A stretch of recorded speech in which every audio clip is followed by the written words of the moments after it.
આજે આપણે આ પારાયણની અંદર ભગવાન શ્રી સ્વામિનારાયણના ચરિત્રો વિશે, એમના જીવન વિશે, એમના કાર્ય અને એમના સંદેશ વિશે જાણવા માટે એકત્ર થયા છીએ.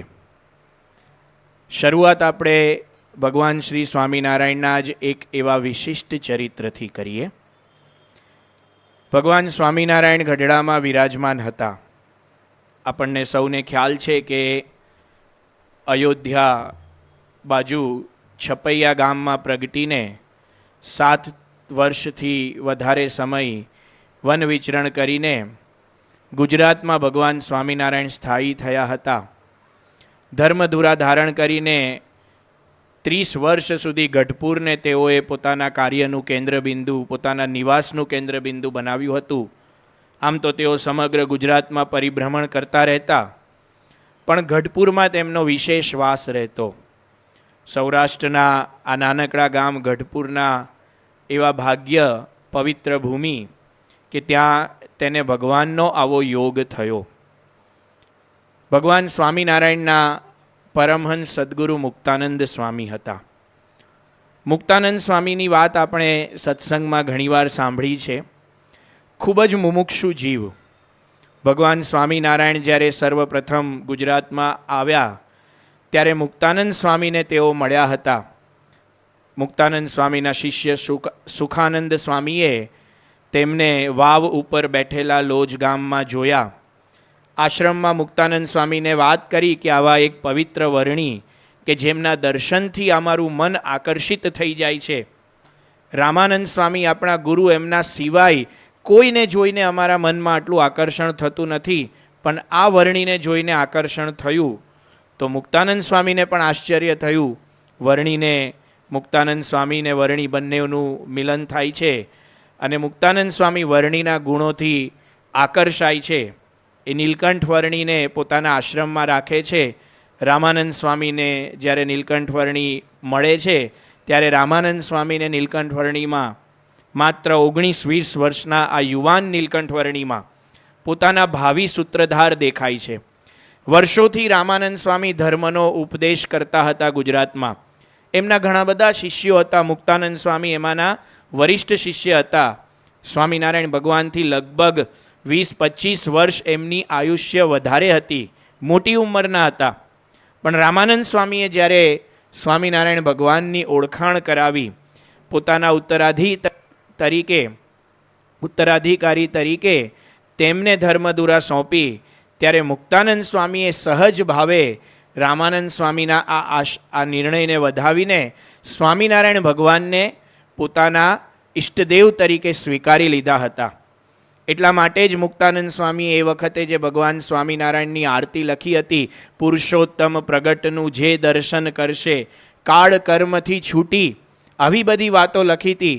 તો મુક્તાનંદ સ્વામીએ 20 વર્ષના, પોતાનાથી 20-25 વર્ષ નાની ઉંમરના યુવાનને ભગવાન તરીકે સ્વીકાર્યા, પોતાના ઈષ્ટદેવ તરીકે સ્વીકાર્યા. મુક્તાનંદ સ્વામીનું ચરિત્ર આપણે સાંભળીએ છીએ. ઉત્તમ કક્ષાના મુમુક્ષુ હતા. એકવાર ભગવાન સ્વામિનારાયણે વાત કરી બધા ભક્તોને કે તમને અંતરમાં સંકલ્પ, વિકલ્પ કે દોષ પીડે છે ખરા?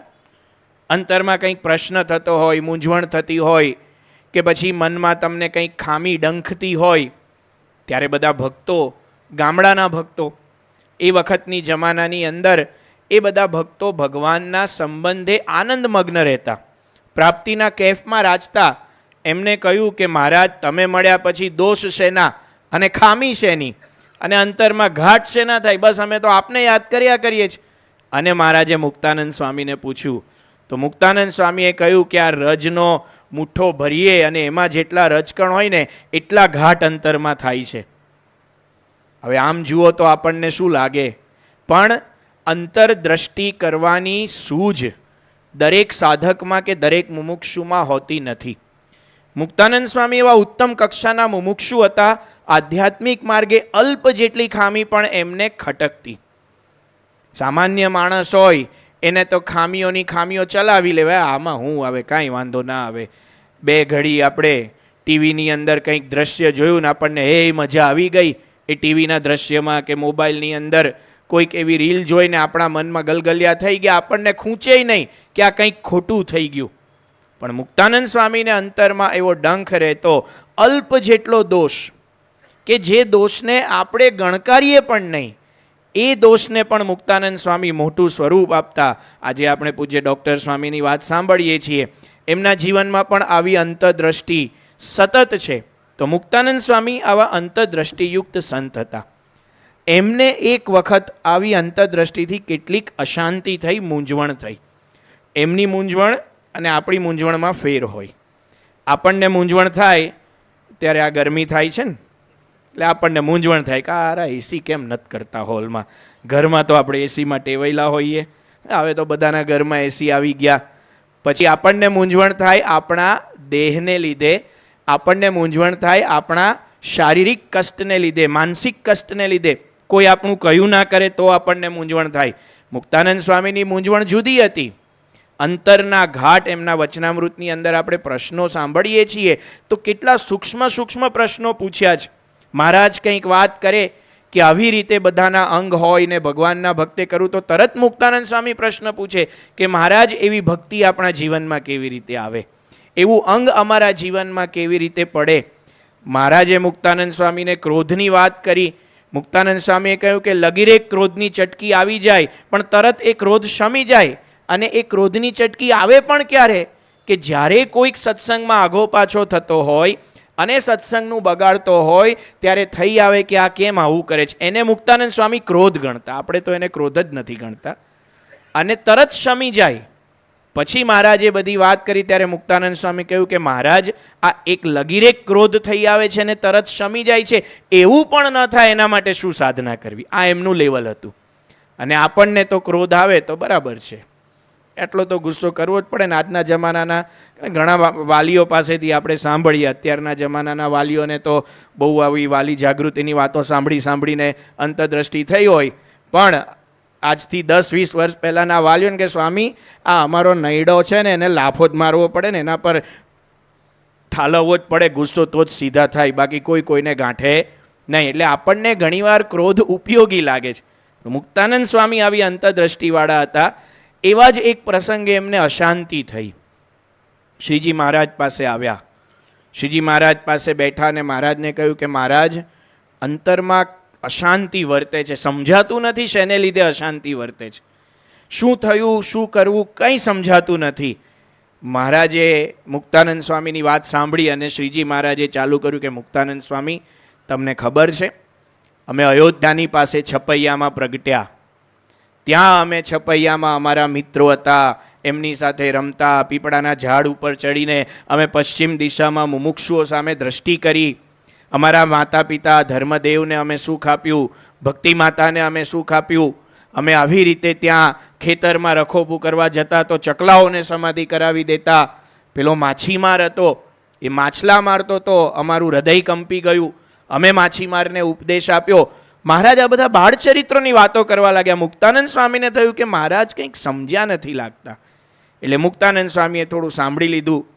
મહારાજને વિરામ થયો. મુક્તાનંદ સ્વામી પાછા ગયા. વળી પાછો સાંજનો સમય થયો. મુક્તાનંદ સ્વામી મહારાજ પાસે આવ્યા કે મહારાજ અશાંતિ વર્તે છે, સમજાતું નથી. મહારાજે ફરીથી ચાલુ કર્યું. મુક્તાનંદ સ્વામી ધર્મદેવને ભક્તિ માતાના દેહાવસાન બાદ અમે ગૃહ ત્યાગ કર્યો, વનમાં ગયા, ગોપાળ યોગી પાસે અષ્ટાંગ યોગ શીખ્યા. હિમાલયની અંદર અમે બદ્રીનાથને બધા યાત્રાઓ કરી. વિકટ વન પર્વતોની અંદર અમે પશુઓને સામે થઈને પણ ગભરાયા વિના યાત્રાઓ કરી. એમ કરીને શ્રીજી મહારાજે વન વિચરણના ચરિત્રોની વાતો કાઢી. મુક્તાનંદ સ્વામીને થયું કે મહારાજ મારો પ્રશ્ન સમજ્યા લાગતા નથી. પછી મુક્તાનંદ સ્વામીએ શ્રીજી મહારાજને કહ્યું કે મહારાજ હું મારી અશાંતિની વાત કરું છું ને આપ આ બધી વાતો કેમ કરો છો? મને અશાંતિ થાય છે, ટાળવાનો ઉપાય બતાવો કંઈક. એટલે પછી શ્રીજી મહારાજને થયું કે હવે મુક્તાનંદ સ્વામીને લાગે છે કે સીધી રીતે આવી આડકતરી રીતે સમજાશે નહીં. એટલે એમને મુક્તાનંદ સ્વામીને એવું કે સ્વામી તમને અશાંતિ થતી હોય તો એક કામ કરો, 10-12 સાધુઓનું મંડળ બાંધો. એટલે કે 10-12 સાધુઓને ભેગા કરો, એને મંડળધારી તરીકે તમે ગામડે વિચરણ કરવા માટે જાઓ ત્યાં હરિભક્તોને મળશો, કથા વાર્તા થશે, સત્સંગ થશે, એટલે તમારું મન અહીંયાથી બીજે જશે અને કોઈક પ્રવૃત્તિમાં ભળશે, એટલે કદાચ તમને શાંતિ થાય. એમ કરીને મહારાજે મુક્તાનંદ સ્વામીને વાત કરી. મુક્તાનંદ સ્વામી તો જવા માટે નીકળ્યા, પણ એ વખતે નિત્યાનંદ સ્વામી એમને સામા મળ્યા. મુક્તાનંદ સ્વામીએ નિત્યાનંદ સ્વામીને કહ્યું કે મહારાજે મને આવું કહ્યું અને આવી રીતે વિચરણ કરવા જવાનું કહ્યું. ત્યારે નિત્યાનંદ સ્વામીએ કહ્યું કે મુક્તાનંદ સ્વામી, તમે સમજ્યા નહીં શ્રીજી મહારાજની વાત.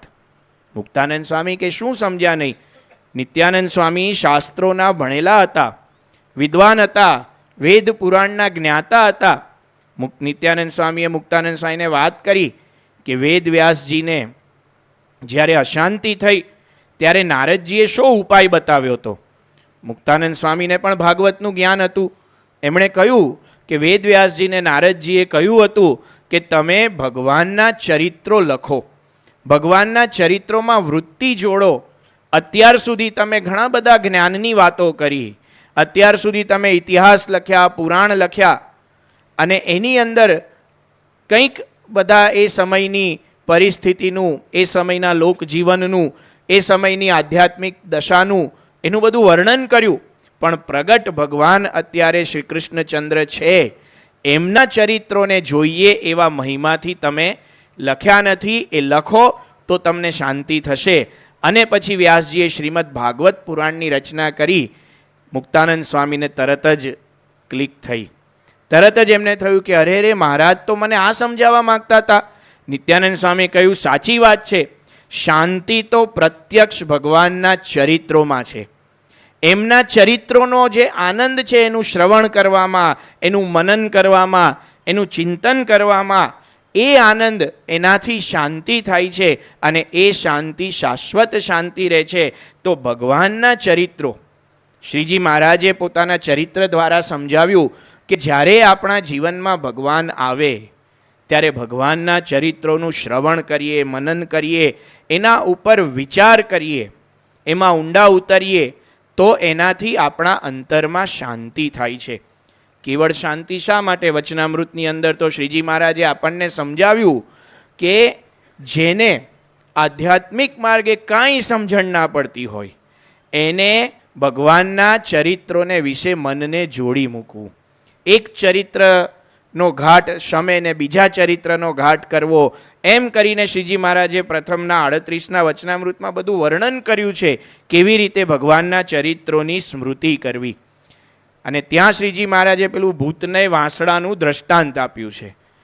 જેમ ભૂતને વાંસડો આપ્યો એમ મનને ચરિત્રોમાં ગૂંચવી મૂકવું. શું દ્રષ્ટાંત છે? યોગીજી મહારાજ આ બોધકથા કહેતા, અને વચનામૃતમાં પણ મહારાજે આ બોધકથા વર્ણવી છે. પહેલાંના જમાનાની અંદર એક ભાઈ હતા અને એમને કોઈક એવી મેલી વિદ્યા કે દેવ સંજોગો વશ ક્યાંક જતા હશે ને રસ્તામાં એક ભૂત એમને વશ થઈ ગયું. સામેથી ભૂતને રાજીપો થઈ ગયો હશે અને ભૂત એની પાસે આવીને કીધું કે ભાઈ હું તને વશ છું, તું માગે તે આપું. એટલે પેલો તો રાજી થઈ ગયો, ભૂત આપણને વશ થઈ ગયું, હાલો તો ભૂતને લઈને ઘેર આવી ગયો. ભાઈ સારું ભૂત હશે, ઘણા સારા ભૂત હોય ને ઘણા ખરાબ ભૂત હોય, તે સારું ભૂત હશે તો પેલો કહે ભાઈ મારું તું આટલું કામ કરી દે, આવરણીથી ઘર સાફ કરી દે, કામ કરી દે, એસી બગડી ગયું છે એસી રિપેર કરી દે, કામ કરી દે, બજારમાંથી કરિયાણું લાવવાનું છે ફટ દઈને જઈને લઈ આવે. ભૂતને તો આપણી જેમ થોડા બંધનો નડે, સૂક્ષ્મ શરીરનો દેહ, તો એને તો આવરણ ના નડે, એ ફટ દઈને જઈને લેવાનું કામ થઈ ગયું. પેલો કે હવે હારું કામ તો બધું પતી ગયું. પછી પેલું ભૂત કે કામ બતાવો મને, જો હું નવરું પડીશ ને તો તને ખાઈશ. કામ બતાવ, મને નવરો રાખીશ ને હું તને ખાવા માટે આવીને તને હેરાન કરીશ. એટલે પેલો મૂંઝાયો કે આને કામ શું બતાવવું. એટલે તો મૂંઝાતો માંડ થોડું ઘણું બતાવીને ગામમાં એક મહાત્માજી આવ્યા હશે ને એમની પાસે ગયો ને વાત કરી, બાપજી આ હલવાયો હું, આ ભૂત આવ્યું કામ બતાવ્યું, હું તો પહેલાં રાજી થયો ને પછી એને કીધું કે નવરું રાખીશ તો તને ખાઈશ. હવે કરવું શું? મહાત્માજીએ એને ઉપાય બતાવ્યો. પેલો ઘરે આવ્યો ને ભૂતને કીધું કે જ્યાં જંગલની અંદર છેક આસામ બાજુના જંગલમાં જજે અને મોટામાં મોટો મજબૂત વાંસ હોય ને એ વાહડો તોડી લાય. એટલે પેલું ભૂત તો ગયું, વાહડો તોડી લાવ્યું. કીધું કે આ આંગણાની અંદર ખાડો ખોદ. આંગણામાં ખાડો ખોદાવડાયો, એની અંદર પાણા ભર, ઈંટાડા ને બધું. પેલો ભૂત ઈંટાડા હોધી લાવ્યો ને પાણા ભર્યા ને વાહડો અંદર રોપ અને એને પેલા કોષથી બરાબર એને આમ પેલું બંધ કરીને પાક્કું કર અને વાહડો તૂટે પડે ના ને એવું કર. ભૂતળે કરી દો. પછી કે આ વાહડામાં ઉપર જવાનું નીચે આવવાનું, ઉપર જવાનું નીચે આવવાનું, જ્યાં સુધી હું બીજું કામ ના બતાવું ત્યાં સુધી ઉપર નીચે થયા કર. આને પર કહેવાય ભૂતને વાહડો આપવો. આ કહેવત પડી છે ને, કોઈક માણસ આપણને બહુ નડનડ કરતો હોય કે ભાઈ એને વાહડો પકડાઈ દો ને આપણને નડે નહીં, તો ભૂતને વાહડો પકડાવો. શ્રીજી મહારાજ આ દ્રષ્ટાંત આપીને કહે છે કે આપણું મન કેવું છે, જાત જાતના ને ભાત ભાતના ઘાટ કર્યા કરે છે અને આપણને ખાવા દોડે છે. એ ઘાટ પાછા એવા નહીં, એ ઘાટથી આપણને દુઃખ થાય, આપણને બંધન થાય, અહમ મમત્વનું બંધન થાય, વાસનાનું બંધન થાય, એવા જાત જાતને ભાત ભાતના ઘાટ ઘડ્યા કરે છે. સહેજ મન નવરું પડ્યું કે હું તને ખાઉં, આપણને ખાવા માટે દોડે. સહેજ મન નવરું પડ્યું ને આપણને શું વિચાર આવે, આજના જમાના પ્રમાણે જોઈએ તો ફટ દઈને મોબાઈલ કાઢીને બેસી જાય.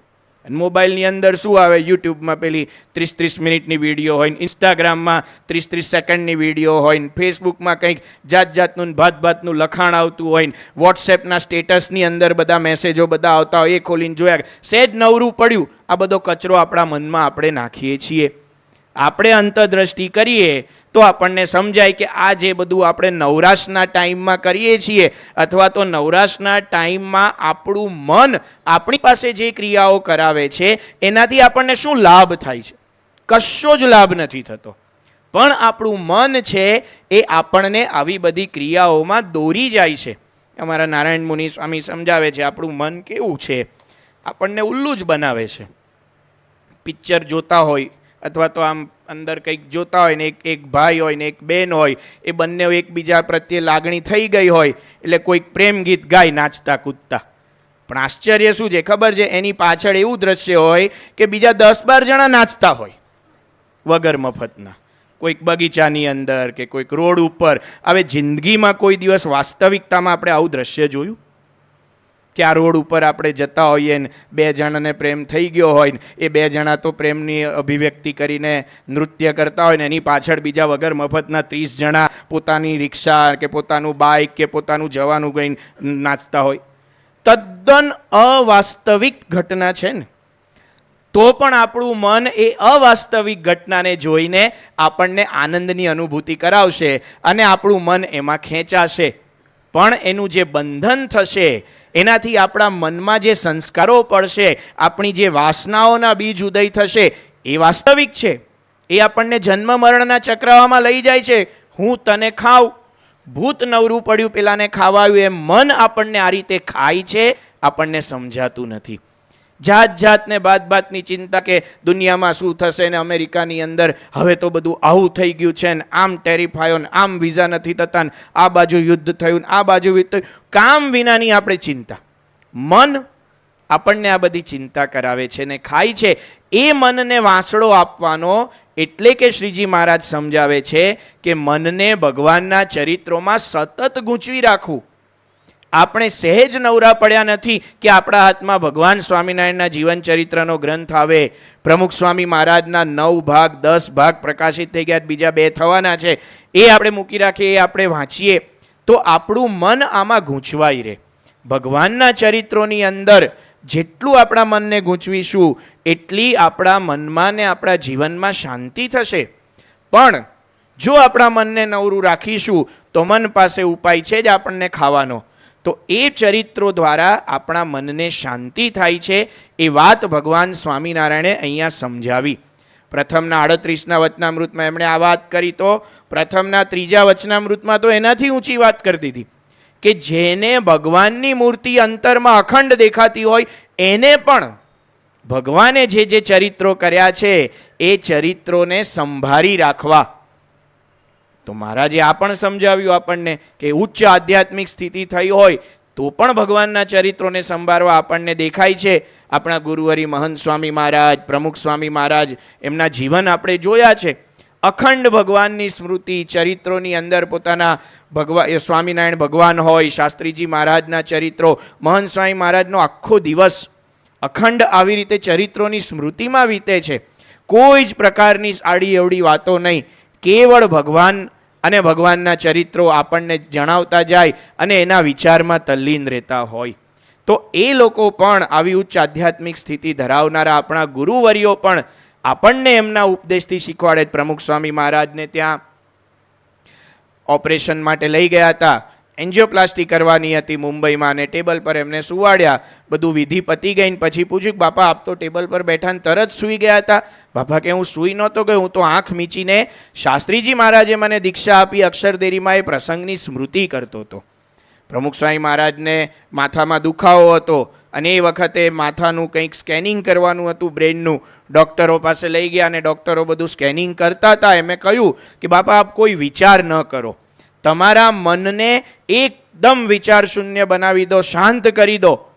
પ્રમુખ સ્વામી મહારાજે સાંભળ્યું, બ્રેનના સ્કેન લેવાતા હતા. હજુ ડૉક્ટરોને સંતોષ ન થયો કે કંઈક વિચાર અંદર ચાલે છે. ફરી પાછું બાપાને કહ્યું કે બાપા આપ વિચાર ન કરો. ફરી પાછું સ્કેન કર્યું, ફરી પાછું બાપાને કહ્યું. ત્યારે સ્વામી બાપા બોલ્યા કે હું તો સ્વામિનારાયણ ભગવાનને યાદ કરું છું, શાસ્ત્રીજી મહારાજને યાદ કરું છું, એ પણ મારે યાદ ન કરવું, એ પણ મારે સ્મૃતિ ન કરવી. અખંડ એમના મનની અંદર ભગવાનની સ્મૃતિ ચાલતી હોય છે. તો એવા આપણા ગુરુ આપણને એમના જીવન દ્વારા શીખવાડે છે કે ભગવાનના ચરિત્રો, એ ચરિત્રોમાં આપણા મનને ગૂંચવી મૂકવું જોઈએ. પણ આવું ક્યારે થાય?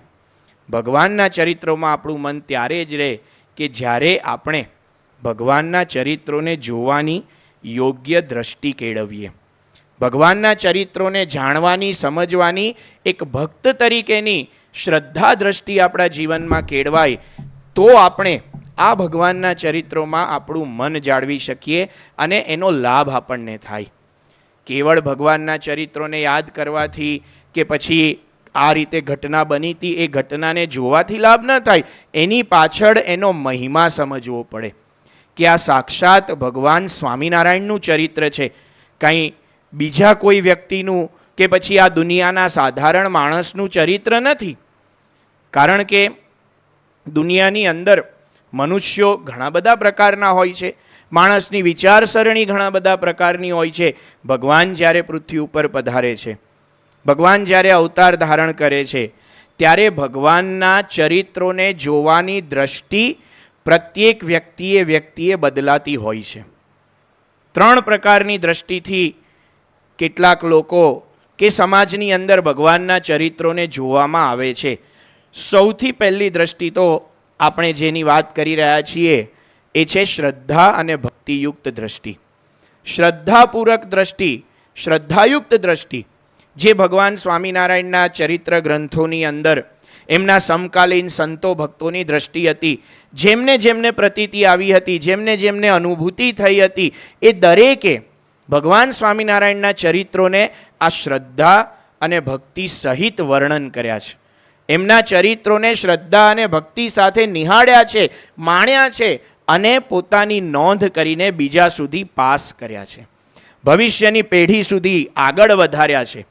ભગવાન સ્વામિનારાયણના સમયમાં જેમ આપણે આ પ્રસંગ જોયો, મુક્તાનંદ સ્વામીને મહારાજે વાત કરી અને બધા પોતાના ચરિત્રો કયા. પછી તો મુક્તાનંદ સ્વામીએ શ્રીજી મહારાજની પાસે બેસીને એમના ઘણા બધા ચરિત્રો સાંભળ્યા હતા. પછી જેમ સમય ગયો અને સત્સંગમાં રામપ્રતાપભાઈ, ઈચ્છારામભાઈ અને મહારાજના જે આ બંને ભાઈઓને એમના ભત્રીજાઓ, આખું પરિવાર ધર્મકુળ આવ્યું.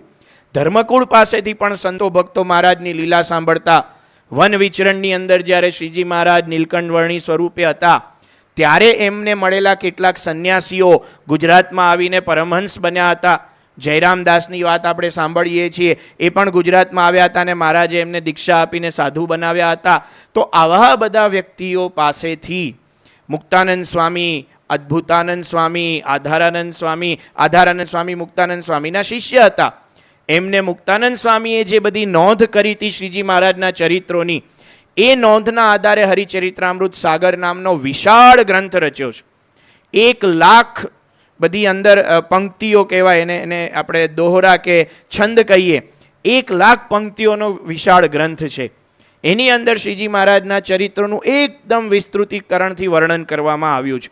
તો મુક્તાનંદ સ્વામીએ જે ચરિત્રો સાંભળ્યા હતા અને પ્રત્યક્ષ એ મહારાજના પરમહંસોએ મહારાજના ચરિત્રો લીલા જોઈતી, એમની સાથે વિચરણ કર્યું હતું, એની નોંધ કરી હતી. વચનામૃત ગ્રંથમાં આપણને દેખાય છે મહારાજના ઉપદેશનું તારીખ સહિત, દિવસ સહિત મહારાજે કેવા વસ્ત્રો પહેર્યા છે, કેવું વાતાવરણ છે, સભામાં કોણ બેઠું છે, એટલું ઝીણવટપૂર્વકની નોંધ પરમહંસોએ કરી છે. એ પરમહંસોએ ભક્તિભાવપૂર્વક શ્રીજી મહારાજના ચરિત્રો નોંધ્યા છે અને ચરિત્રના ગ્રંથો આજે આપણને ઉપલબ્ધ છે. અને આપણા માટે તો વિશેષ આનંદની વાત, યોગીજી મહારાજના સમયમાં બ્રહ્મ સ્વરૂપ શાસ્ત્રીજી મહારાજના સન્નિષ્ઠ સત્સંગી બંધુ હર્ષદભાઈ દવે, જે પૂજ્ય ઈશ્વરચરણ સ્વામીના પૂર્વાશ્રમના પિતાશ્રી થાય, હર્ષદભાઈ દવે બહુ જ સારી કક્ષાના સાહિત્યકાર હતા. એમની કારકિર્દીનો વિચાર કરીએ, ગુજરાતના મૂર્ધન્ય સાહિત્યકાર કનૈયાલાલ મુનશી એમના અંગત સેક્રેટરી હતા. કનૈયાલાલ મુનશીની અંતિમ અવસ્થામાં કનૈયાલાલ મુનશીના ઘણા બધા ગ્રંથોને કનૈયાલાલ મુનશીની શૈલીમાં એમની ઈચ્છા પ્રમાણે એમની પાસેથી સાંભળીને પૂર્ણ કરવાનું કાર્ય પણ હર્ષદ કાકાએ કર્યું હતું. એ હર્ષદ કાકા આવા વિદ્વાન હતા, સાહિત્ય રસિક હતા. એમણે યોગીજી મહારાજની આજ્ઞાથી સમગ્ર ગુજરાતમાં અને સંપ્રદાયમાં ફરીને શ્રીજી મહારાજના ચરિત્રોના ઐતિહાસિક પ્રમાણો એકત્ર કર્યા. મહારાજના સમયમાં પરમહંસોએ લખેલા ગ્રંથો, એ ગ્રંથોમાંથી બધા જ પ્રસંગો, એક જ પ્રસંગ 2 ગ્રંથમાં 3 ગ્રંથમાં લખાયો હોય. ઘણીવાર કેવું હોય, એક જ ઘટના બનતી હોય, પણ દરેકનો એ ઘટનાને ગ્રહણ કરવાની ક્ષમતા પ્રમાણે એનું વર્ણન જુદું જુદું હોય. દાખલા તરીકે સવારના પહોરમાં તમારા ઘરમાં તમારા અને તમારા પિતાજી વચ્ચે કંઈક ચર્ચા થઈ અને ચર્ચાએ ઉગ્ર સ્વરૂપ ધારણ કરી લીધું. તમે અકળાઈ ગયા, પિતાજી અકળાઈ ગયા, ઝઘડો થયો, ઝઘડીને બંને જણા છૂટા પડી ગયા. પિતાજી એના કામમાં ગયા, તમે તમારા પગ પછાડી નીકળી ગયા. આ એક ઘટના બની, પણ એ ઘટનાની તમારા મનમાં જે છાપ છે, તમે કોકને આ ઘટનાનું વર્ણન કરશો એ જુદી રીતે કરશો. તમારા પિતાજી કોકને આ ઘટનાનું વર્ણન કરશે એ જુદી રીતે કરશે. અને આ ઘટનાને નિહાળનાર તમારા ઘરના કોઈ ત્રીજા સભ્ય આ ઘટનાનું વર્ણન કરશે એ જુદી રીતે કરશે. કોઈ પણ પ્રસંગ દરેક વ્યક્તિના દ્રષ્ટિકોણથી એને જે અનુભૂતિ થઈ છે, જે સમજાયું છે એ રીતે લખાયો હોય. કોઈ પણ વ્યક્તિનું કદાચ એક પક્ષ હોય, એક ઘટનાની અંદર એક દ્રષ્ટિકોણથી જોતો હોય, બીજો દ્રષ્ટિકોણ એને ખબર ના હોય. ધારો કે જે વ્યક્તિએ આ ઝઘડો જોયો છે, તમારા ને તમારા પિતાજીના શબ્દો સાંભળીને એને અનુમાન કર્યું છે કે આ ઝઘડો શેનો છે. શબ્દોમાં એવું આવે કે ભાઈ અત્યારે તું નોકરી બરાબર નથી કરતો, નામ નથી કરતો, તો પેલાને એવું લાગે કે કંઈક નોકરીનો ઝઘડો છે. પણ તમને ખબર છે ઝઘડો શાનો છે, પિતાજીને પણ ખબર છે ઝઘડો શાનો છે, પણ બંનેના દ્રષ્ટિકોણ જુદા જુદા હોય. પિતાજીને લાગતું હોય કે મારો દીકરો કામ બરાબર નથી કરતો અને આળસુ છે એટલા માટે ઝઘડો છે, દીકરાને લાગતું હોય કે હું કામ કરું છું પણ મારા પિતાજી મને સમજી શકતા નથી, એને કારણે ઝઘડો છે. પ્રસંગ એક છે, પણ દરેક વ્યક્તિ એ પ્રસંગને જુદી જુદી રીતે વર્ણન કરે છે. તો હર્ષદ કાકાએ પરમહંસોના લખાણ કરેલા ગ્રંથોમાંથી બધા જ પ્રસંગો એકત્રિત કર્યા. એક પ્રસંગના 4 વર્ઝન મળતા હોય એને ભેગા કર્યા.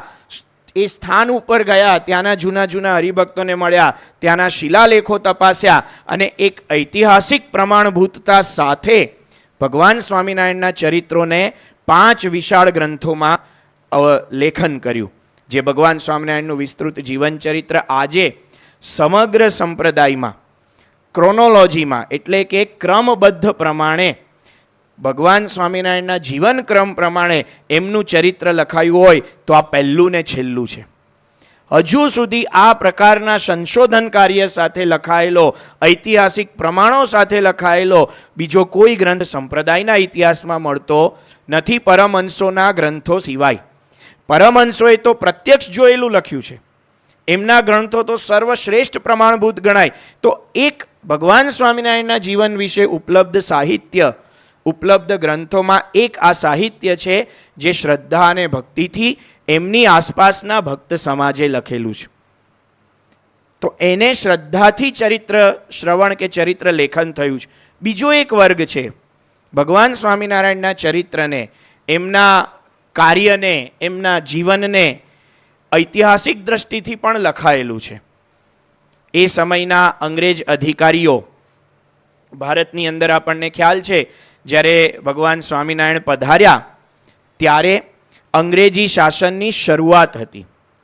હજુ કંપની સરકારનું અસ્તિત્વ એટલું બધું આવ્યું નહોતું, પણ ધીરે ધીરે એની શરૂઆત હતી. અને અંગ્રેજો એ વખતના એશિયાટિક જર્નલની અંદર પોતાની નોંધની અંદર એ વખતના ભારતની ને ગુજરાતની પરિસ્થિતિઓનું આલેખન કરતા, લેખન કરતા.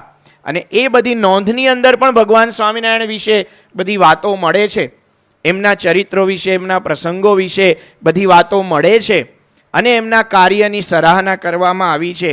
તો એક ઐતિહાસિક દ્રષ્ટિએ પણ ભગવાન સ્વામિનારાયણના ચરિત્રો લખાયા છે. કેટલુંક સાહિત્ય સમાજમાં એવું પણ મળે છે કે જે સાહિત્ય સાંપ્રદાયિક દ્રષ્ટિકોણથી લખાયું હોય, એટલે કે સાંપ્રદાયિક પૂર્વગ્રહની દ્રષ્ટિથી લખાયું હોય, જેને મહાત્મા ગાંધીજીના શબ્દોમાં કહીએ તો સાંપ્રદાયિક અણગમા સાથે લખાયું હોય. ભગવાન સ્વામિનારાયણના ચરિત્રને જેણે જોયું નથી અથવા તો પૂર્વે એસ્ટાબ્લિશ થયેલા સંપ્રદાય કરતાં આ નવો સંપ્રદાય સ્થાપિત થયો એને કારણે જેને કંઈક પ્રશ્ન થયો હોય એ લોકોએ જે ચરિત્રનું વર્ણન કર્યું છે. અથવા તો કેટલાક એવા પણ લોકો હોય, કારણ કે એ સમયે આપણા દેશની અંદર ધર્મની અંદર અને સમાજ વ્યવસ્થાની અંદર ઘણી બધી અવ્યવસ્થા સર્જાયેલી હતી. ઘણા બધા એવા કુરિવાજો પ્રચલિત હતા.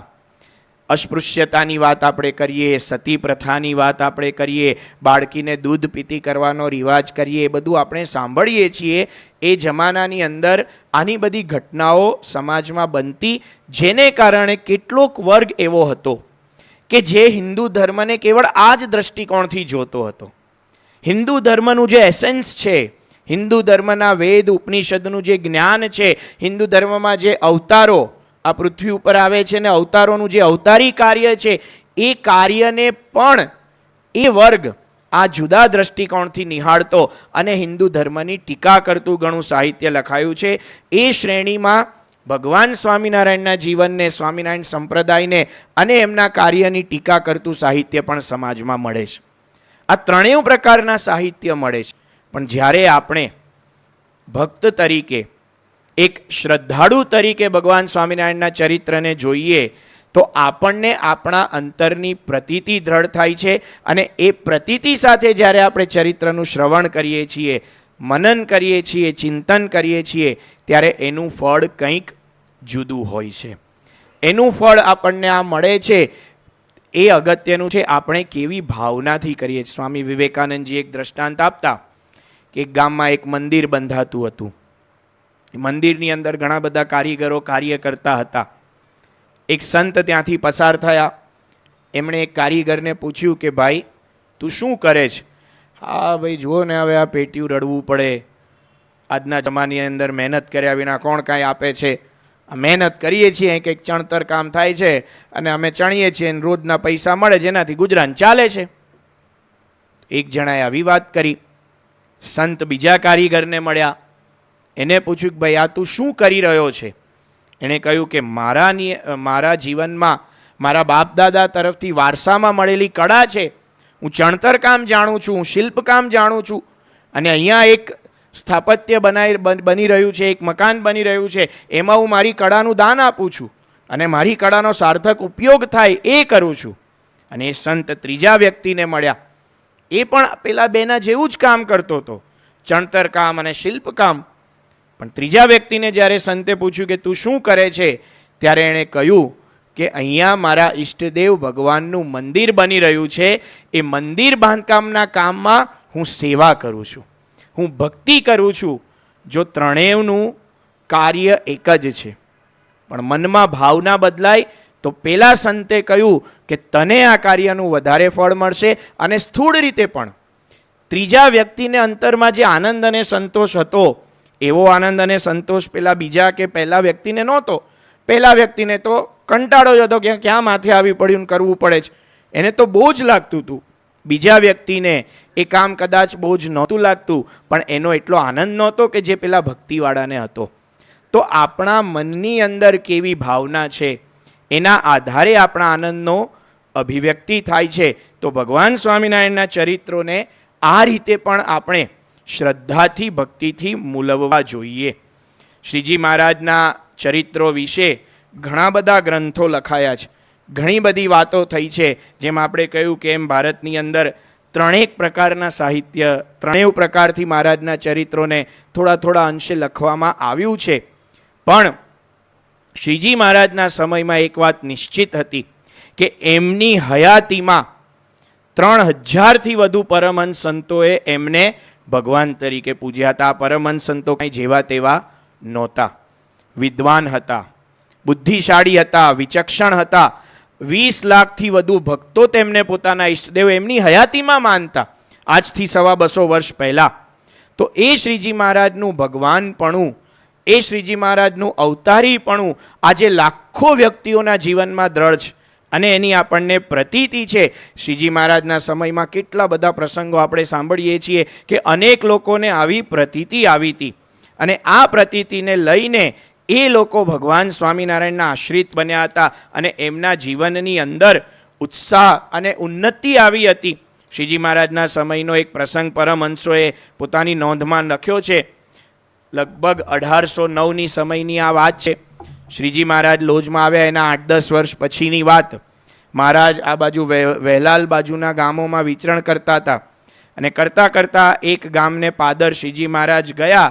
લાકરોડ ગામ છે, એ ગામને પાદર શ્રીજી મહારાજ ગયા. મહારાજ ત્યાં નદીમાં સ્નાન કરવાની વેળા થઈ એટલે સ્નાન કરતા હતા. એ વખતે ગામના એક ભાવસાર ભાઈ એ ત્યાંથી પસાર થયા, અને એમને કાને વાત પડી કે સ્વામિનારાયણ ભગવાન અહીંયા આવ્યા છે અને આપણી ગામની નદી કિનારે સ્નાન કરે છે. તો પેલો ત્યાં ગયો. એને ખબર હતી કે સ્વામિનારાયણ ભગવાન પ્રગટ્યા છે. વાતો વહેતી થઈ હતી 8-10 વર્ષમાં કે આવી રીતે સ્વામિનારાયણ ભગવાન જીવન મુક્ત આવ્યા છે. પણ એને દર્શન નહોતા કર્યા કોઈ દિવસ. એને શ્રીજી મહારાજના દર્શન કર્યા. મહારાજની મૂર્તિ, શ્રીજી મહારાજ ત્યાં સ્નાન કરતા હતા, એનું અંતઃકરણ તો ખેંચાયું, એને કંઈક આકર્ષણ થયું. પણ એને મનમાં થયું કે શું ખરેખર આ ભગવાન હશે? કળિયુગમાં ભગવાન ક્યાંથી? ને આપણે ઘણીવાર ભગવાનને વર્ષો પહેલાં જોવા ટેવાયેલા છીએ.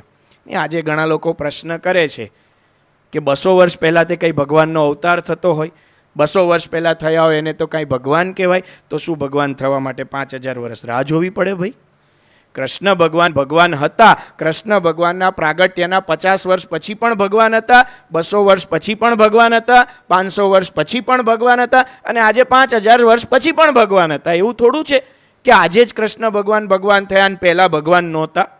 એ તો જ્યારથી અવતાર ધારણ કર્યો ત્યારથી ભગવાન હતા. હા, લોકોને વાત માનતા 500 વર્ષ કે 5000 વર્ષ વીતી ગયા એ જુદી વાત છે. બધાને પ્રતીતિ ના આવે. કૃષ્ણ ભગવાન અવતાર્યા, ભીષ્મ પિતામાને, પાંડવોને, કુંતાજીને, રાધાજીને, રૂકમિણીજીને એમના દર્શનથી પ્રતીતિ આવી ગઈ કે આ ભગવાન છે. પણ શિશુપાલને, કંસને, દુર્યોધનને આવી પણ એક પ્રજાનો વર્ગ હતો, એ લોકોને જીવનભર પ્રતીતિ ના આવી કે આ ભગવાન છે, કારણ કે એમની આસુરી બુદ્ધિ. તો ભગવાન કંઈ કાળને આધીન નથી કે 200 વર્ષ પહેલાં જ થાય ને 5000 વર્ષ પહેલાં જ થાય ને આટલા વર્ષ પહેલાં ના થાય. કૃષ્ણ ભગવાને તો કહ્યું છે સંભવામી યુગે યુગે, પ્રત્યેક યુગમાં થાય છે. અને શ્રીમદ ભાગવતની અંદર તો ભગવાનના હજારો અવતારોની વાતો લખી છે, અનંત અવતારોની વાતો લખી છે. આપણને સમજાતું નથી આ કાળ કેટલા સમયથી ચાલ્યો આવે છે. તો કેટલાક લોકો આવી વાત એટલે પેલાના મનમાં એમ કે હારું ભગવાન તો 5000 વર્ષ પહેલાં થઈ ગયા, આજે કળિયુગમાં ભગવાન હોય. પણ પાછું મનમાં આકર્ષણ થાય, મહારાજની મૂર્તિના દર્શન કરે એટલે શાંતિનો અનુભવ થાય. ભગવાન જ્યારે આ પૃથ્વી ઉપર પધારે ત્યારે એમની દિવ્યતા હોય છે, એટલે પાછું મનમાં દ્વિધા દે. એને થયું કે લોકો એવું કહે છે કે ભગવાન હોય ને એ મનની વાત જાણી જાય ને મનના સંકલ્પ પૂરા કરે, તો હું સંકલ્પ કરું કંઈક. શું સંકલ્પ કરવો? તો કે નાહવા બેઠા છે ને, નાહીને બહાર નીકળે એટલે એમનું ધોતિયું ધોવા માટે મને આપે તો ભગવાન હાચા. આવાય સંકલ્પ કરે લોકોએ. શ્રીજી મહારાજ તો અંતર્યામી હતા જ. એમને જોયું અને એનું મન વાંચતા હતા. મલકાતા મલકાતા મહારાજ સ્નાન કરીને બહાર નીકળ્યા. મહારાજે ધોતિયું કાઢીને વસ્ત્ર બદલ્યા. વસ્ત્ર બદલીને પાછા મહારાજ પેલો નદી કિનારે બેઠો તો ત્યાં ગયા અને એને કહ્યું કે ભાઈ આ મારું ધોતિયું જરા નદીમાં જઈને તું ધોઈ આપને. અને પેલો તો ખુશ થઈ ગયો, ધોતિયું ધોઈ આપ્યું, મહારાજને કોરું કરીને નીચવીને આપી દીધું અને મહારાજના ચરણોમાં બેસી ગયો કે મહારાજ તમે ભગવાન સાચા, તમે મારો સંકલ્પ પૂરો કર્યો. શ્રીજી મહારાજ કે એમ શું ઘટના બની જણાવો. એને આ બધી વાત કરી. શ્રીજી મહારાજ કે ભગત, આજના જમાનાની અંદર તંત્ર મંત્ર વિદ્યાથી પણ આ બધા સિદ્ધો મનની વાત જાણી શકે છે. આવા સંકલ્પ ન કરાય. ભગવાન તો એને કહેવાય કે જે અનાદિ અજ્ઞાન ટાળીને આપણને મુક્તિ અપાવે અને આપણા સાચા સ્વરૂપનું જ્ઞાન કરાવે. મહારાજે એને ઉપદેશ આપ્યો. પેલો તો ખુશ થઈ ગયો કે મહારાજ તમે જ મને મારા આત્માનું જ્ઞાન કર્યું ને મારા આત્માએ જ મને કીધું કે તમે ભગવાન છો. એમ કરીને ખુશ ખુશ થતો થતો નીકળી ગયો ત્યાંથી. પણ આવું હતું. ઘણા બધાને આવી પ્રતીતિ આવી હતી. લાડુદાન બારોટ એમની વાત આપણે સાંભળીએ છીએ. મહાવિચક્ષણ, મહાબુદ્ધિશાળી, મહાતેજસ્વી. વડોદરાના ગાયકવાડ રાજાને પણ થતું કે આવો બુદ્ધિશાળી વ્યક્તિ મારા દરબારમાં હોય તો મારા દરબારની શોભા વધે. એવા બુદ્ધિશાળી અને વિચક્ષણ પુરુષ. નાની ઉંમરે પિંગળ શાસ્ત્રનો અભ્યાસ કર્યો. મોટા મોટા રાજવીઓના દરબારમાં જઈને બધા ચારણ વિદ્યાથી, પોતાની ગાન કળાથી અને એમણે બધાને રીઝ્યા હતા, રાજી કર્યા હતા. વિચક્ષણ બુદ્ધિ પ્રતિભા. એ બ્રહ્માનંદ, એ લાડુદાન ગઢવી પિંગળ વિદ્યા ભણ્યા હતા. એ જમાનામાં પિંગળ વિદ્યાની ઘણી બધી પાઠશાળાઓ હતી, પણ ભુજની પાઠશાળા શ્રેષ્ઠ ગણાય. ત્યાં જઈને પિંગળ વિદ્યા ભણ્યા. ગુજરાતમાં આવ્યા, રાજવીઓનો રીઝવ્યા, ભાવનગર દરબારમાં આવ્યા. ભાવનગરના વજયસિંહ બાપુ હતા.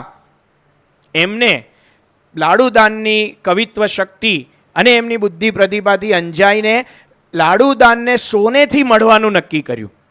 એક રાજાએ આ લાડુદાન ગઢવીને કેવો શિરપાવ આપવો એમની બુદ્ધિ પ્રતિભાથી રાજી થઈને, તો એમના આખા જ શરીરને સોનેથી મળે એવા ઘરેણા કરાવીએ. એમને ગામના સોનીને બોલાવ્યા. સોની મહાજન આવ્યા, લાડુદાનજીનું માપ લેતા હતા ઘરેણા બનાવવા માટે.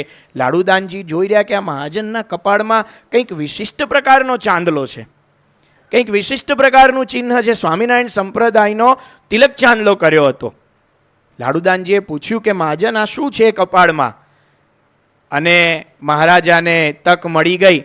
પેલા મહાજને તો કહ્યું કે હું સ્વામિનારાયણ ભગવાનનો શિષ્ય છું અને અમારા સ્વામિનારાયણ સંપ્રદાયનું આ ચિહ્ન છે.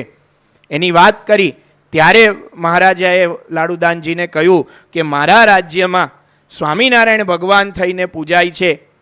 તમે બુદ્ધિશાળી છો તો તમે ચકાસણી કરો, ખાતરી કરો કે શું ખરેખર આ ભગવાન છે કે નહીં. નવા નવા શ્રીજી મહારાજ હજુ તો ધર્મધુરા ધારણ કરી હતી ને ગાદી પર આવ્યા હતા અને એમનો આ પ્રતાપ હતો. વજે ભાવનગરના રાજવીને આ થયું એટલે એમને લાડુદાનને આ વાત કરી. લાડુદાનજી તો એકદમ વિચક્ષણ બુદ્ધિ અને એકદમ આત્મવિશ્વાસી.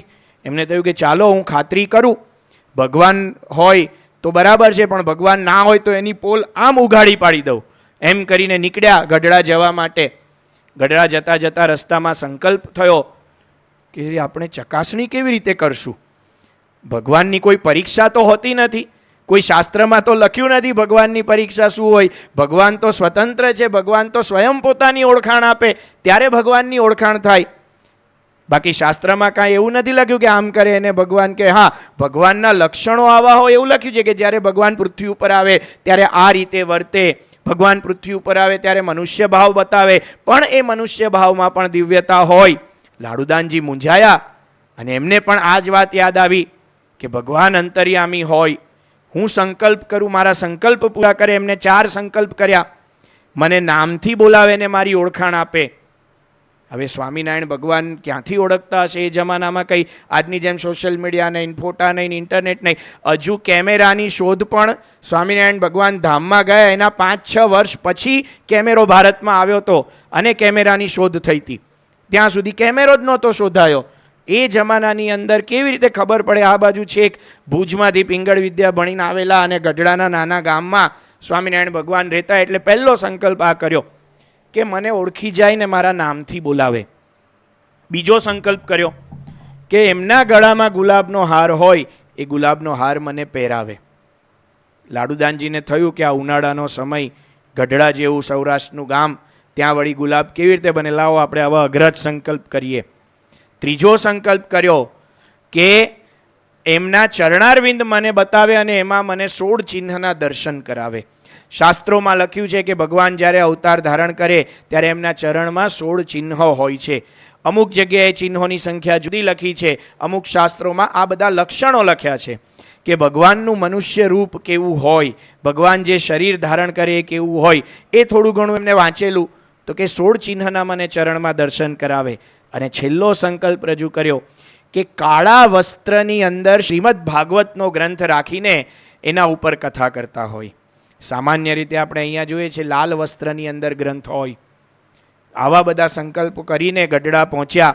જેમ જેમ ગઢડા નજીક આવતું ગયું એમને એમના મનમાં થયું કે કદાચ ભગવાન હોય પણ ખરા, કારણ કે તેઓ શાસ્ત્ર ભણેલા હતા, જાણતા હતા કે ભગવાન પ્રત્યેક યુગમાં પ્રગટ થાય છે, યુગે યુગે ભગવાન અવતાર ધારણ કરે છે અને ભગવાન સ્વતંત્ર છે, ત્યારે ત્યાંથી ત્યારે પ્રગટ થઈ શકે. એટલે મનમાં આવા બધા વિચારો આવવા લાગ્યા, પણ દ્રઢ હતા. પણ જેવા ગઢડામાં પહોંચ્યા, આપણને બધાને પ્રસંગ ખબર છે, એમના 4 સંકલ્પ પૂરા થયા. શ્રીજી મહારાજના ચરણોમાં પડી ગયા અને એમને બધા ભજનો લખી દીધા. આજની ઘડી રે ધન્ય આજની ઘડી, એના 3 કે 4 પદ છે બધા. અને શ્રીજી મહારાજના આશ્રિત થઈ ગયા. પછી તો શ્રીજી મહારાજે એમને લાડુબા જીવુબાને ઉપદેશ આપવા મોકલ્યા. લાડુબા જીવુબાનો ઉપદેશ સાંભળીને એમને વૈરાગ્યની ચટકી લાગી કે આવા ભગવાન પ્રગટ થયા હોય તો મારા જીવનને એમના ચરણોમાં સમર્પિત કરવું જોઈએ. સાધુ બની ગયા અને બ્રહ્માનંદ સ્વામી બન્યા. આવા બુદ્ધિશાળી વિચક્ષણ પુરુષને જે અનુભૂતિ થઈ, આવી અનુભૂતિ એ સમયની અંદર અનેક લોકોને થતી. લાડુદાનજીના યોગથી, બ્રહ્માનંદ સ્વામીના યોગથી, એટલે લાડુદાનજી બ્રહ્માનંદ સ્વામી બન્યા. પછી શ્રીજી મહારાજે એમને સંસ્કૃત ભણવાની આજ્ઞા કરી. મુનિબાવા નામના એક વેદાંતી સંન્યાસી પાસે બ્રહ્માનંદ સ્વામી સંસ્કૃત ભણવા ગયા. પણ બ્રહ્માનંદ સ્વામીની વિદ્વત્તા, બુદ્ધિ, પ્રતિભા અને બ્રહ્માનંદ સ્વામીએ સ્વામિનારાયણ ભગવાનનો મહિમા કહ્યો તો એ મુનિબાવા સાધુ બની ગયા, એ સ્વામિનારાયણના સત્સંગી બની ગયા અને વેદાંતી હતા. પછી એ મુનિબાવા સુરતની અંદર જતા, વિચરણ કરતા. એમના યોગથી સુરતમાં ઘણાને સત્સંગ થયો. એમાંનું એક નામ અર્દેશ્વર કોટવાડ. આપણે સાંભળીએ છીએ સત્સંગના ઇતિહાસમાં બધા પ્રસંગો. પારસી ભક્ત હતા. ભગવાન સ્વામિનારાયણ એમને ત્યાં પધરામણી કરી હતી અને એમને પોતાની પ્રસાદીની પાગ આપી હતી. આજે પણ આપણને એ પ્રસાદીની પાગના દર્શન થાય છે. અર્દેશ્વર કોટવાડ કેવા વ્યક્તિ હતા, એમનું જીવન ચરિત્ર લખાયું છે. બહુ રસપ્રદ વાત છે. પણ એમને કેવા કેવા વ્યક્તિઓને ભગવાન સ્વામિનારાયણના દર્શનથી, એમના વ્યક્તિત્વથી આકર્ષણ થતું અને એમના શરણે આવી જતા. અર્દેશ્વર કોટવાડનું જીવન ચરિત્ર માવદાનજી રત્નુએ લખ્યું છે. એની અંદર એમને એમનો મહિમા લખ્યો છે. એમનું વર્ણન એવું કર્યું છે કે એ સમયમાં કોટવાડ એટલે એક સૈન્યના એક અધિકારી કહેવાય કે જેનું કામ રાજાની પ્રજાનું રક્ષણ કરવાનું હોય. તો અર્દેશ્વર કોટવાડ એવા શૂરવીર હતા કે એ જમાનાના બધા ચોર ડાકુઓ એમનાથી ડરતા. ગુજરાત, કાઠિયાવાડમાંથી આ બાજુ ગુજરાત ને ગુજરાતથી દક્ષિણ ગુજરાત બાજુ જવું હોય તો એ વખતે રસ્તામાં ઘણા બધા એવા જંગલના પ્રદેશો હતા કે જ્યાં ચોર ડાકુ લૂંટારાઓનો ત્રાસ હતો. એટલા માટે આપણે શ્રીજી મહારાજના જીવન ચરિત્રમાં વાંચીએ છીએ. શ્રીજી મહારાજ સંઘ સાથે ધરમપુર કુશળ કુંવરબાઈના ત્યાં આમંત્રણથી દક્ષિણ ગુજરાતમાં જતા હતા. સૌરાષ્ટ્રમાંથી દક્ષિણ ગુજરાત, ધરમપુર દક્ષિણ ગુજરાતમાં આવ્યું. ત્યારે રસ્તામાં રક્ષણ માટે બધા સૈનિકો સાથે હતા, કારણ કે રસ્તામાં ચોર ડાકુઓનો ભય હતો. એટલે આટલું લાંબુ ટ્રાવેલિંગ એ વખતે કોઈ કરતા નહોતા. પણ અર્દેશ્વર કોટવાડ એવા હતા કે એમનાથી આ બધા ચોર ડાકુઓ થરથર કાંપતા અને એવા શૂરવીર હતા. અર્દેશ્વર કોટવાડના ભાઈ હતા.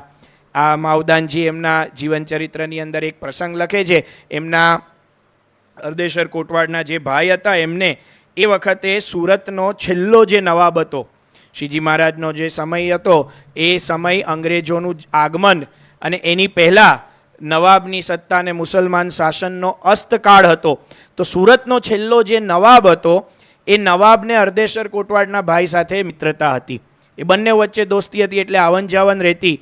એક વખત એવું બન્યું કે અર્દેશ્વર કોટવાડ જે વિસ્તારમાં રહેતા હતા ત્યાં સુરતના નવાબનો દિવાન દોડતો દોડતો આવ્યો. દિવાને અર્દેશ્વર કોટવાડને વિનંતી કરી કે નવાબ મારા પર ગુસ્સે ભરાયા છે અને નવાબ મને મારવા માટે તલવાર લઈને આવી રહ્યા છે. હું તમારે શરણે આવું છું, તમે મારું રક્ષણ કરો. અર્દેશ્વર કોટવાડની નેમ હતી શરણે આવેલાનું રક્ષણ કરવું. એ વખતના રાજાઓ કે આવા શૂરવીરો શરણાગત પ્રતિપાળ કહેવાતા. અને અર્દેશ્વર કોટવાડને ખબર હતી કે દિવાનનો વાંક નથી, નવાબના કાન કોકે ભંભેર્યા છે. એટલે અર્દેશ્વર કોટવાડે દિવાનને કહ્યું કે તું ચિંતા ના કર, હું નવાબને સમજાવીશ, તને નહીં મારે.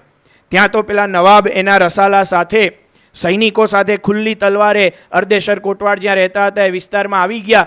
દીવાન આ બાજુ અર્ધેસર કોટવાડની બાજુમાં હતો. અર્ધેસર કોટવાડે નવાબને કહ્યું કે આને છોડી દો, આનો કાંઈ વાંક નથી, તમે આને ક્ષમા આપી દો, આટલી નાની વાતમાં કાંઈ ના કરાય. ત્યારે દીવાન એ વખતના જે નવાબ હતા એ નવાબને ગુસ્સો ચડ્યો કે તું મને કોણ સમજાવનારો, મેં નક્કી કર્યું છે એટલે હું આ દીવાનને મારીશ જ. ત્યારે અર્ધેસર કોટવાડેને કહ્યું કે નવાબ સાહેબ, તમે નવાબ ખરા, હું તમારા રાજ્યનો અમલદાર ખરો, પણ આ મારો શરણાગત છે, એના રક્ષણ માટે તમારા ઉપર તલવાર ઉઠાવતા પણ હું સંકોચ નહીં રાખું, પછી ભલે મારું જે થવાનું હોય થાય. એમ કરીને અર્ધેસર કોટવાડે તલવાર કાઢી. તલવાર કાઢી તો પેલો નવાબ કે તારી આટલી હિંમત, મારી સામે તલવાર કાઢે છે? તો અર્ધેસર કોટવાડ બોલ્યા કે તમે તો શું, કંપનીનો સાહેબ આવે એટલે કે અંગ્રેજ અમલદાર આવે ને, એક વખત એની સામે પણ હું તલવાર ઉગામું, પછી ભલે મને સૂળીએ ચડાવી દે. આવા શૂરવીર અર્ધેસર કોટવાડ હતા. અને અર્ધેસર કોટવાડે તલવાર કાઢી, પેલો નવાબનો રસાલો આગળ આવતો હતો, એના સૈનિકોને તલવારની ધારથી ઘસરકો એવો આપ્યો કે બધા સૈનિકો પાછા પડી ગયા.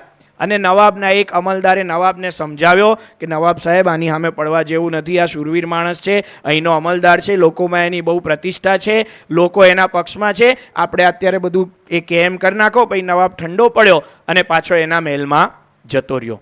આવા શૂરવીર અર્ધેસર કોટવાડ. એ અર્ધેસર કોટવાડને મુનિ બાવાના યોગથી સ્વામિનારાયણ ભગવાનમાં પ્રતીતિ આવી અને શ્રીજી મહારાજને ભગવાન માનતા અને એમનું ભજન કરતા. માવદાનજીએ અર્ધેસર કોટવાડની જે આખી જીવન કથા લખી છે એમાં લખે છે, ચોર ડાકુ લૂંટારાથી કરતી પ્રજા પુકાર, સુરતનું સંકટ હરણ અર્ધેસર અવતાર, સ્વામી સહજાનંદને ભાવ થકી ભજનાર, કુળ પારસી કુળદીપ અર્ધેસર અવતાર. પારસી હોવા છતાં પણ શ્રીજી મહારાજને પોતાના ઈષ્ટદેવ ભગવાન સ્વીકારનાર આ અર્ધેસર કોટવાડ. આવા તો કેટલાય પ્રસંગો સંપ્રદાયના ઇતિહાસની અંદર નોંધાયા છે. અને આ પ્રસંગો આપણે વાંચીએ, જોઈએ તો આપણને લાગે કે આપણે જે પ્રતીતિ કરી છે, કદાચ આપણે એ સમયમાં હોત તો આપણને પણ શ્રીજી મહારાજના દર્શનથી આવી પ્રતીતિ અને શ્રદ્ધા આવત. પણ એવું કહેવાય છે ને કે ઘણીવાર આપણા હાથમાં કોઈક એવું કિંમતી રત્ન આવી ગયું હોય અને કાયમ માટે રત્ન આપણને મળે તો એની બહુ કિંમત રહેતી નથી. અને એ કિંમત રહેતી નથી એટલા માટે ક્યારેક આપણે મિકેનિકલ બની જઈએ છીએ અને આપણી શ્રદ્ધા કાળક્રમે એ શ્રદ્ધાની અંદર પુષ્ટિ થતી નથી. એવી જ દશા કદાચ આ કિશોરલાલ મશરૂવાલા બહુ જ મોટા ચિંતક હતા, ગાંધીવાદી, એમને અનુભૂતિ થઈ હશે. એ સમયનો સમાજ આજથી 70-75 વર્ષ પહેલાં એમને સ્વામિનારાયણ સંપ્રદાયનો પરિચય આપતા ગ્રંથો લખ્યા છે, શ્રીજી મહારાજના જીવન ઉપર ગ્રંથો લખ્યા છે. એની પ્રસ્તાવનામાં તેઓ એક વાક્ય લખે છે. શું લખે છે કે સહજાનંદ સ્વામીનું ચરિત્ર સત્સંગીઓમાં પણ ઓછું જાણીતું થતું ચાલ્યું આવે છે. એટલે કે સત્સંગીઓને પણ સહજાનંદ સ્વામીના ચરિત્રનો બહુ ખ્યાલ હોય એવું મને જાણમાં આવતું નથી. બીજી વાત લખે છે, સત્સંગની બહાર સહજાનંદ સ્વામી વિશેનું જ્ઞાન એથી ઓછું છે અને હોય તો પણ બહુધા સાંપ્રદાયિક અણગમાથી મિશ્રિત હોય છે. એમને એવો અનુભવ થયો હશે કે શ્રીજી મહારાજના ચરિત્રોને સ્વામિનારાયણના સત્સંગીઓમાં બહુ એમને પ્રસિદ્ધ થયેલા જાણ્યા નહીં હોય અને બહારના લેખકોના સાહિત્યમાં એમને સ્વામિનારાયણ ભગવાનની ઘણી બધી ટીકાઓ અથવા તો એમના વિશે કંઈક એવું હીણું સાહિત્ય વાંચ્યું પણ હોઈ શકે.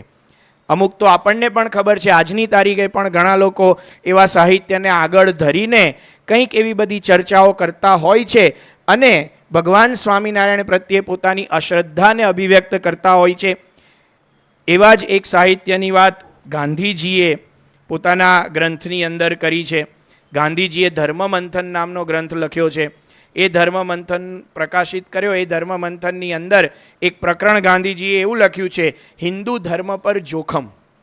એની અંદર ગાંધીજી એક પુસ્તકની વાત કરે છે જે ભારતના બહુ જ મહાન સમાજ સુધારકે લખ્યું. એ પુસ્તકનું નામ છે સત્યાર્થ પ્રકાશ. એમાં એમણે હિન્દુ ધર્મમાં વેદોનું સત્ય ઉજાગર કરવાનો દાવો કરીને આ પુસ્તક લખ્યું છે. અલબત્ત એ જે સમાજ સુધારક છે એણે ભારતની અંદર ઘણું બધું સારું કાર્ય કર્યું છે અને એ કાર્યને લીધે આજે પણ સમાજમાં એમનો આદર્શ, સ્વામિનારાયણ સંપ્રદાયના અનુયાયીઓ પણ એમના પ્રત્યે આદરની દ્રષ્ટિએ જુએ છે, સમાજ પણ એમના પ્રત્યે આદરની દ્રષ્ટિએ જુએ છે. પણ ગાંધીજીએ જ્યારે એમનું આ પુસ્તક વાંચ્યું ત્યારે ગાંધીજીએ એ પુસ્તકનો ઉલ્લેખ કરીને પોતાના આ ગ્રંથની અંદર હિન્દુ ધર્મ પર જોખમ એવા મથાળા હેઠળ જે પ્રકરણ લખ્યું એમાં સરસ વાત લખી છે. ગાંધીજીએ પોતાની વેદના અભિવ્યક્ત કરી એવું આપણે કહી શકીએ. શું લખે છે ગાંધીજી? આવા મહાન સુધારકને હાથેથી લખાયેલો આટલો નિરાશાદાયક ગ્રંથ મેં બીજો નથી જોયો. એમણે સત્યનો અને નરા સત્યની જ હિમાયત કરવાનો દાવો કર્યો છે. એટલે કે આ ગ્રંથમાં હું હિન્દુ ધર્મનું સત્ય લખું છું એવો એમને દાવો કર્યો છે. પણ ગાંધીજી કહે છે એમને સત્યનો અને નરા સત્યની જ હિમાયત કરવાનો દાવો કર્યો છે, પણ તેમ કરવા જતાં એમણે અજાણ્યે જૈન ધર્મ, બૌદ્ધ ધર્મ, ખ્રિસ્તી ધર્મ અને ખુદ હિન્દુ ધર્મના પણ અર્થના અનર્થ કર્યા છે. જેને હિન્દુ ધર્મની, આ ધર્મની છેક સામાન્ય પણ ઓળખાણ છે, એટલે કે જે વ્યક્તિ હિન્દુ ધર્મને થોડો પણ જાણે છે તે પણ આ મહાન સુધારક કેવી ભૂલોમાં સહેજે તણાયા છે એ જોઈ શકે છે. બહુ જ શિષ્ટ ભાષામાં ગાંધીજી પોતાની અભિવ્યક્તિ કરે છે. સત્યાર્થ પ્રકાશની અંદર ભગવાન શ્રી કૃષ્ણના અવતારીપણાનું ખંડન થયું છે, ભગવાન શ્રી રામના અવતારીપણાનું ખંડન થયું છે, ભગવાન શ્રી સ્વામિનારાયણના ભગવતપણાનું, ભગવાનપણાનું ખંડન કરવામાં આવ્યું છે. આ બધું ગાંધીજીએ વાંચ્યું હશે. ભલે આજના કેટલાક વિદ્વાનો આ બધા ગ્રંથોના કોટેશન આગળ કરીને ભગવત શ્રદ્ધા કે હિન્દુ ધર્મની અવતારવાદની માન્યતા ઉપર સવાલ ઉઠાવતા હોય, પણ ગાંધીજી પોતે આ વાત કરે છે કે આવા મહાન સુધારક પણ કેવી ભૂલોમાં સહેજે અટવાયા છે. સત્ય પ્રકાશ કરવા જતાં હિન્દુ ધર્મના અર્થના અનર્થ કરી બેઠા છે. આ બધા શબ્દો ગાંધીજીએ લખ્યા છે. તો ઘણીવાર આવું થતું હોય છે કે સંપ્રદાયના પૂર્વગ્રહથી પ્રેરાઈને કેટલુંક સાહિત્ય રચાતું હોય છે, પણ એ સમયે જે ભક્ત હોય છે, જેણે સાંપ્રદાયિક સાહિત્યને કે સાચા ઇતિહાસને જાણ્યો હોય છે અને જેના મનમાં શ્રદ્ધા હોય છે, એની શ્રદ્ધા ક્યારેય ડગતી નથી. આવી જ એક ઘટના આજથી લગભગ 50-60 વર્ષ પહેલાં બની હશે. એ જમાનાની અંદર એક 1978ની આ વાત છે, 50 વર્ષ પહેલાંની વાત છે. એ સમયની અંદર એક ગ્રંથ પ્રકાશિત થયો. એ ગ્રંથની અંદર બહુ જ ગુજરાતના પ્રસિદ્ધ એક સંત હતા જેમણે સાહિત્યની સારામાં સારી સેવા કરી છે. બહુ જ એવા પવિત્ર સંત હતા. એ સંતના યોગીજી મહારાજના પણ એ સંતે દર્શન કરેલા. એમના પ્રકાશન હેઠળ, એમના માર્ગદર્શન હેઠળ જે સંસ્થા પ્રકાશનો કરતી હતી એના પ્રકાશનની અંદર એક વાક્ય લખવામાં આવ્યું હતું. એવું વાક્ય હતું કે ભારતમાં ભગવાન શ્રી રામ, ભગવાન શ્રી કૃષ્ણ, ભગવાન બુદ્ધ, ભગવાન મહાવીર અને સંત શ્રી સહજાનંદ જેવી મહાન વિભૂતિઓ થઈ ગઈ છે. આ વાક્ય એમના પ્રકાશનમાં લખવામાં આવ્યું હતું. જેમાં આપણે આગળ વાત કરી સાંપ્રદાયિક પૂર્વગ્રહને કારણે કે અમુક એવા પ્રકારની ગ્રંથિઓને કારણે કે ભગવાન તો કળિયુગમાં ના આવે, બધી ગ્રંથિઓ હોય એને કારણે આધુનિક સમાજની અંદર, આધુનિક એવા હિન્દુ ધર્મના રિફોર્મર્સની અંદર ભગવાન આ પૃથ્વી ઉપર દિવ્ય તત્વ અવતાર ધારણ કરીને આવે છે અને એમનામાં કંઈક દિવ્યતા જે સ્વીકારવું અઘરું બની જતું હોય છે. એવું જ કંઈક આ જે કોઈક લેખક હશે, પ્રકાશન તો પેલા પવિત્ર સંત કરતા હતા, પણ એમને કોઈક લેખકને કામ સોંપ્યું હોય, સ્વાભાવિક છે. એ લેખકે આવું વાક્ય લખ્યું હશે. પણ એ સમયે સ્વામિનારાયણના એક સત્સંગી હતા જેઠી ફોજદાર કરીને. શ્રીજી મહારાજના સમયમાં ભુજના ગંગારામ મલ્લની વાતો આપણે સાંભળીએ છીએ. એ ગંગારામ મલ્લના કુળમાં એમના વંશજમાં, એમનો વંશ જેઠી વંશ કહેવાતો. સંપ્રદાયના ઇતિહાસમાં આ જેઠી વંશમાં ગંગારામ મલ્લના એ વખતના વંશજને જેઠી ફોજદાર તરીકે નામ એમનું નોંધવામાં આવ્યું છે. એમણે આ ઘટના વાંચી, તરત જ એ ગ્રંથ લઈ અને મુક્તાનંદ સ્વામી અને શ્રીજી મહારાજના પરમહંસોના બધા ગ્રંથો લઈને ઉપડી ગયા પેલા સંત પાસે અને એ સંતને બધું બતાવ્યું કે તમારા ગ્રંથમાં તમારા લેખકે આવું લખ્યું છે. અને હકીકત આ છે, મુક્તાનંદ સ્વામીના સમયની અંદર વડોદરાની અંદર જ્યારે પ્રશ્ન ઊભો થયો હતો શાસ્ત્રાર્થનો કે સ્વામિનારાયણ ભગવાન છે કે નહીં, સયાજીરાવ ગાયકવાડે વડોદરાના ભક્તોને કહ્યું કે તમે શ્રીજી મહારાજને પત્ર લખો કે કોઈ વિદ્વાન સંતને બોલાવે અને અમારા શાસ્ત્રીઓ સાથે, આ બધા પંડિતો સાથે શાસ્ત્રાર્થ કરે અને શાસ્ત્રાર્થની અંદર ભગવાન સ્વામિનારાયણ ભગવાન છે કે નહીં એ સાબિત કરે. શ્રીજી મહારાજે એ વખતે મુક્તાનંદ સ્વામીને મોકલ્યા હતા. મુક્તાનંદ સ્વામીએ ત્યાં વેદાંતીઓ સાથે, ત્યાંના શાસ્ત્રીઓ સાથે વડોદરા શહેરના ચર્ચા કરી હતી. વડોદરાના મહારાજા સયાજીરાવ ગાયકવાડના એ વખતના રાજપુરોહિત એ આ ચર્ચામાં મધ્યસ્થ હતા, વિદ્વાન શાસ્ત્રી હતા. એ શાસ્ત્રીએ ચર્ચાની અંદર મુક્તાનંદ સ્વામીનો વિજય જાહેર કર્યો તો શાસ્ત્રીઓએ જે પ્રશ્ન પૂછ્યા શાસ્ત્ર પ્રમાણે મુક્તાનંદ સ્વામી એના ઉત્તર આપ્યા અને સ્વામિનારાયણનું ભગવાનપણું સાબિત કર્યું હતું. આ બધી ઘટનાઓ એમણે પેલા સંતને વર્ણન કરીને બતાવી ભગવાન સ્વામિનારાયણના ચરિત્ર ગ્રંથોમાંથી. અને એમની શ્રદ્ધા, એમની પ્રતીતિ અને ઇતિહાસની વાસ્તવિકતા જોઈને એ સંતને પણ થયું કે ના, મારા લેખકે ભૂલ કરી છે. એમણે આગામી એના અંકની અંદર મેગેઝિન હતું એમાં એ પુસ્તક વિશે માફી માગી, પુસ્તકમાં શબ્દો એમને ફેરવ્યા. તો જેને પ્રતીતિ છે, જેના જીવનમાં શ્રદ્ધા છે, એ ક્યારેય આ વાતને આ જુદા જુદા પ્રકારના સાહિત્યથી એનું મન ફરતું નથી. એ શ્રદ્ધાથી આપણે ભગવાનના ચરિત્રોનું શ્રવણ કરવાના છે. કિશોરલાલ મશરૂવાલા એ સ્વામિનારાયણ સંપ્રદાયમાં જન્મેલા, પાછળથી એ એક ગાંધીવાદી વિચારધારાના પ્રવાહમાં આવેલા અને બહુ જ સારું એમને કાર્ય કર્યું હતું. ધીરે ધીરે એમને અમુક એવી આધુનિક વિચારધારાઓનો યોગ થયેલો, પણ એ કિશોરલાલ મશરૂવાલા આધુનિક સમાજને સંબોધીને ભગવાન સ્વામિનારાયણ વિશે લખે. કારણ કે એમને પોતાના ઘરમાં એમના પિતાજી ઘનશ્યામદાસ મશરૂવાલા સુરતના જૂના સત્સંગી બંધુ, શ્રીજી મહારાજના સમયમાં ઘનશ્યામદાસ મશરૂવાલા સત્સંગી થયા તો એમનો, જેમ આપણે સાંભળીએ છીએ શ્રીજી મહારાજના સમયમાં જે સત્સંગી થતા એમનો ઘણો બધો વિરોધ થતો, ને નાતબાર મૂકવામાં આવતા. કારણ કે નવો પંથ, સદાચારનો પંથ, ઘણા બધા કારણો હતા. જ્યારે શ્રીજી મહારાજના કાર્યની આપણે આવતીકાલે વાતો કરશું ત્યારે એની વિશેષ વાત આવશે. પણ આ ઘનશ્યામદાસ મશરૂવાલાને નાતબાર કરવામાં આવે એટલું કે એમનો મશરૂનો ધંધો હતો, એમાં મુસલમાન કારીગરો હતા. નાતના બીકથી એ કારીગરો કામે આવતા બંધ થઈ ગયા અને એમનો ધંધો પડી ભાગ્યો. તો છતાં પણ એ સત્સંગી હતા, નિષ્ઠાવાન હતા અને એમના ઘરમાં એમને સ્વામિનારાયણ સંસ્કારો કિશોરલાલે જોયા હતા.